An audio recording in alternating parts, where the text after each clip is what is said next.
Bien, bonjour à toutes et à tous. Nous allons poursuivre dans les contes des forêts le récit de la Dame des Mousses, bien sûr par l'auteur lui-même. Bon, alors nous en étions parvenus au moment où les bûcherons sont rentrés dans la forêt intérieure pour procéder à des coupes. Et chose extraordinaire, un bûcheron, après avoir coupé un arbre, a la surprise que l'arbre va pivoter vers lui et l'écraser. C'est bien extraordinaire de la part d'un professionnel comme un bûcheron. On n'avait jamais vu ça. Et d'autre part, un autre bûcheron a trouvé une tunique d'un matériau curieux, hors du commun, et dans cette partie profonde qui peut bien circuler. Voilà. Nous en reprenons la teneur de ce récit à ce moment-là. La surprise fut à son comble quand 2 jours après, un autre bûcheron trouva à nouveau un vêtement, 2 femmes, cette fois-ci, incroyablement fin, presque translucide, abandonnées au pied d'un sorbier des oiseleurs, et lui aussi en excellent état. Jamais ces hommes qui vivaient pour la plupart seuls n'avaient vu pareil vêtement digne d'une princesse. Cette dernière découverte ne contribua pas à rassurer la confrérie des bûcherons. Au contraire, elle amena une vague de superstitions. Les hommes se mirent à écouter le vent dans les branches, et certains crurent comprendre les murmures de la forêt. Pour eux, la présence de ces vêtements attestait de la présence d'êtres surnaturels, ou plutôt de la nature, qui erraient dans la forêt intérieure. La clé du mystère allait être donnée à Jean Fridley, le héros de cette histoire. Et quand il me raconta bien plus tard ce passage, ce ne fut pas sans m'avoir longuement et silencieusement observé. Il se demandait si j'étais digne de cette confidence ou si j'allais refuser d'y croire et me moquer de lui. Finalement, il se livra, et à ces moments, je remarquai que ses yeux, usés par l'âge, prenaient la teinte des nuages et l'émerveillement de l'enfance. Ils étaient grands ouverts, et la pupille elle-même semblait dilatée de mystère, comme contemplant un incroyable spectacle du passé. Ce fut quelques jours après. Une certaine confiance était revenue parmi les bûcherons, car finalement aucun événement malheureux ne s'était produit. La forêt les avait-elle finalement acceptés? Aussi le jour vint où ils décidèrent de recommencer les coupes des grands arbres de futaie. Fridley s'était vu adjuger un arbre de basse essence, mais fort imposant et noueux. C'était un vieil aulne glutineux qui croissait près d'un ruisseau. Il était arrivé là le matin de bonne heure, au moment où le soleil embrase le sous-bois, où le fil de l'araignée chancelle de rosée, où 1000 reflets s'allument à travers les feuillages. L'arbre était massif, son tronc cendré, s'ornait de taches pâles, comme flottent les nuages sur un ciel d'orage, ou la surface sombre d'un étang. Son écorce se soulevait par endroits, en fines lamelles. L'âge avait inscrit le temps dans ses veines profondes, en fibres torsadées, qui saillaient en bourrelets. Il offrait en fait tout un paysage, aux contours mouvants, peu discernables. Il était singulièrement recouvert de mousse, et de lichen. Comme un filet, cette végétation retombait des hauteurs, enserrant l'arbre dans ses mailles moussues. L'arbre était-il captif, ou était-ce pour lui une parure? Fridley avait repéré le point de chute soigneusement, et il avait choisi l'emplacement où il devait faire son entaille à la cognée. À son habitude, il se signa.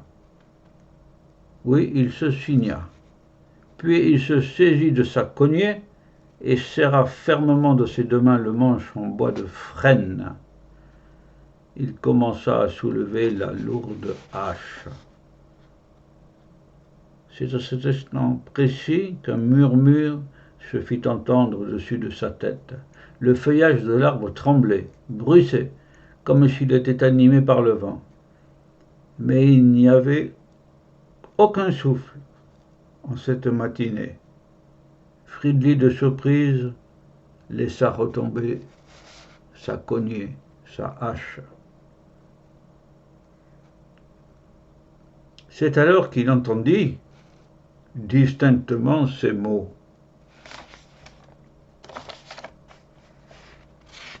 Écoute, bûcheron, arrête ton bras. Fridley jura par tous ses dieux. C'est alors que se passa cette chose extraordinaire. Il eut comme un tremblement dans le tronc. Les taches et les lignes de l'écorce bougeaient, comme animées d'une vie intérieure. Elles se recomposaient en ce qui prit la forme d'une silhouette humaine, éclairée d'une pâle lueur qui n'était pas celle du jour. Puis l'ensemble se stabilisa, et une femme apparut, scintillante comme une gemme. Scintillante comme une gemme, un cristal. Le rude homme, Fridley, de confession chrétienne, tomba à genoux. La femme était grande et fine comme un baliveau. Ce qui frappait d'emblée était son regard, vert et profond comme une émeraude lancée au fond d'un lac. Ses mains étaient longues et sa robe un champ de mousse, semé d'orchidées blanches. Ses cheveux verts retombaient en fines volutes sur un visage ovale. Sa peau elle-même était baignée d'une lumière verte. Quand l'apparition parlait, c'était comme un tremblement à la surface de l'eau, comme les lunes concentriques d'une souche qui allait en s'agrandissant dans le lointain. Quant à sa voix, elle résonnait comme l'écho d'un monde extérieur. Elle laissa tomber ces mots. « Ne vois-tu que tu me coupes ?» Fridley répondit. « Qui es-tu » L'autre sembla ne pas entendre et continua. Ses cheveux verts flottaient comme agités d'une légère brise. Sache que j'habite derrière les mousses avec mon peuple. Là est mon pays immense, la forêt est notre royaume supérieur. Aucun de nous ne peut admettre que tu l'abattes. Nous vous avons déjà averti. N'abat pas cet arbre, et qu'aucun d'entre vous n'en coupe un autre ici.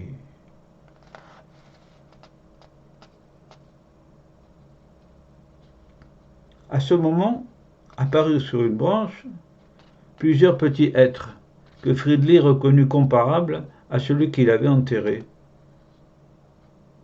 C'étaient de petits hommes et de petites femmes au teint gris qui s'affairaient à récolter la mouche et les lichens dans des hottes. Ils grappillaient aussi les fruits noirs d'un vieux lierre. La voix reprenait. « Je t'ai choisi, toi, pour t'avertir, car tu as pris soin d'un de mon peuple, que tu as cru atteint de ce mal que vous appelez mort. sache qu'il ne nous frappe pas, mais nous te sommes gré d'avoir accompli ce geste. À ce moment, un petit lutin sur une branche fit un geste de la main à Fridley, qui crut reconnaître celui qu'il avait eu dans sa main. Il répondit alors: « Mais que dois-je dire à mes compagnons? Comment admettront-ils de renoncer à ces coupes dont ils vivent ?» La dame aux mousses répondit doucement, et ses yeux scintillèrent dans l'ombré. « Nous vous avons déjà averti. Cependant, nous savons bien qu'ici notre présence n'est pas éternelle, pas plus que ne l'a été notre origine. Je comprends ta demande. Aussi, je te propose ce qui suit comme d'autres bien avant toi. Mon peuple est habile, il fait beaucoup d'objets. Il sait tisser des étoffes avec la soie des forêts que les humains s'achètent. Ce n'est pas pour nous une peine. Aussi, si tes compagnons l'acceptent, nous pourrons vous donner ces étoffes qui vous suffiront amplement à vivre. » Et en disant ces derniers mots, l'apparition, la belle dame se confondit dans l'écorce et disparut. Le feuillage s'était immobilisé comme alentour. Fridley se releva. Il lui revenait à l'esprit un conte rhénan d'une dame des mousses, ou Mousweibchen, et il se demandait face à cet arbre inerte, d'apparence, s'il n'avait pas rêvé. Il ne se posa pas longtemps la question. Devant lui, au pied de l'aulne, 2 paquets d'étoffes palpitaient de reflets d'ombre et de lumière. Il en prit une dans ses mains, la déploya. C'était une splendeur. Il ramassa le lot, les 2 paquets. Il courut à travers la forêt. Il héla ses compagnons. Certains avaient commencé une entaille, mais à leur grande surprise, il s'épanchait une sève rouge comme leur sang. Fridley leur raconta tout. Devant ces signes et devant ces belles étoffes, aucun ne discuta. Aucun des bûcherons ne dit non. L'accord se fit. Ils ne renoncèrent pas à leur métier, car c'était une partie de leur âme. Ils reprirent leur coupe, mais ailleurs, en dehors de la forêt intérieure. En dehors, le briqueur de la cognée n'y résonna plus jamais. Simplement, une fois par an, à la Saint-Sylvestre, certains paysans du lieu rapportaient que la confrérie des bûcherons allait loin, loin avant dans la forêt, au-delà des osmondes. Ils portaient des sacs vides, et au retour ceux-ci étaient pleins. Les mauvaises langues ajoutaient que les bûcherons étaient un peu sorciers. Ce n'était pas nouveau. Et d'autres qu'ils s'étaient enrichis. Voilà ce que je peux vous dire. Jean Fridley ne m'en a pas dit plus. Et voyez-vous, je crois que c'était vrai. Je crois que c'était vrai. D'abord, à son enterrement, il y en avait encore 2 de sa confrérie. J'ai remarqué qu'ils étaient très bien habillés, avec montrant sautoir d'or véritable, et d'autres bien belles choses. Je sais bien que ce n'est pas une preuve, mais pour des bûcherons, ce n'est pas courant.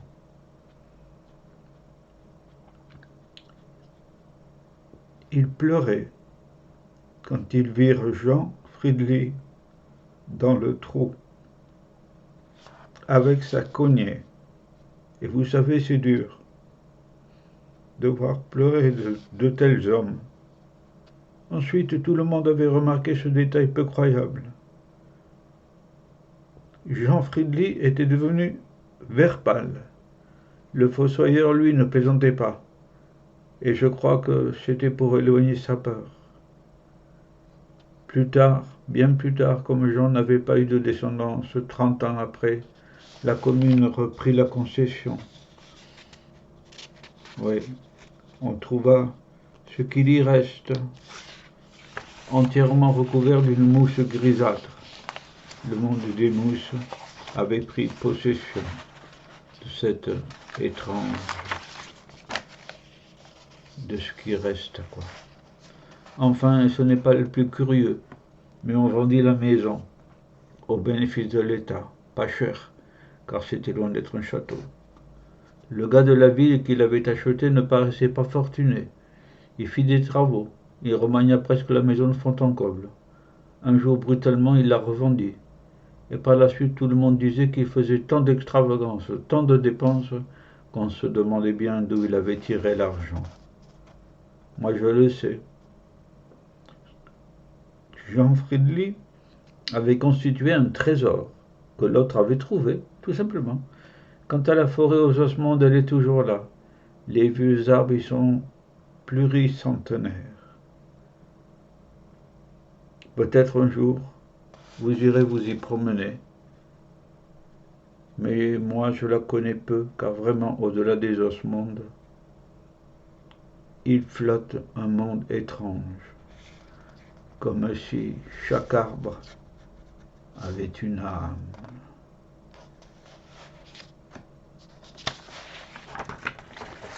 Voici avec ce troisième épisode de La Dame des Mousses, l'intégralité de ce conte que j'ai écrit jadis sur le thème, justement, du titre, La Dame des Mousses. Vous avez pu voir que c'est un bien joli conte, chargé d'émotions aussi, et de beauté. Sachez que, au fond de toute forêt, il peut y avoir une forêt intérieure à laquelle il ne faut pas toucher. Voilà. Je vous dis, alors, vous pourrez raconter ça à votre tour, hein, avec le texte ou sans le texte. Voilà. Vous verrez que vous émerveillerez les personnes qui vous écoutent. Ceci dit, j'aurai peut-être le plaisir de vous raconter une autre histoire que j'ai écrite à ce moment-là. Voilà. Un autre conte aussi. Au revoir à toutes et à tous.